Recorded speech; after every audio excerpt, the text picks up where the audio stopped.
जब भीष्म पितामह को अर्जुन ने बाणों की सैया पर लेटा दिया, तब भगवान कृष्ण आखिरी बार उनसे मिलने गए। उनको देखकर भीष्म पितामह ने अपने अंतिम शब्द में कहा, हे केशव, मुझे मेरे पिछले 10 जन्म याद है, लेकिन इसके बाद भी मैंने ऐसा क्या बड़ा अनर्थ कर दिया कि आज मुझे ये दिन देखना पड़ा।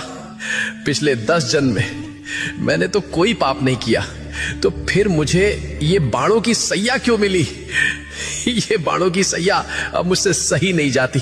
मुझे मेरे सवाल का जवाब दो केशव।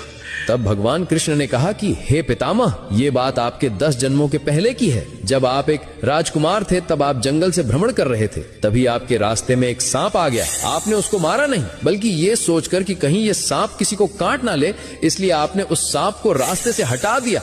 लेकिन गलती से बेचारा सांप कांटों के झाड़ में फंस गया। वो जितनी बार निकलने की कोशिश करता, वो उतना ही कांटों में और ज्यादा फंस जाता था। कई दिनों तक वो सांप उन कांटों में फंसा रहा और भगवान से प्रार्थना करता रहा कि हे प्रभु, इससे अच्छा तो मुझे मार ही देते। प्रभु, जिसने भी मेरे साथ ऐसा किया है, उसके साथ भी ऐसा ही करना।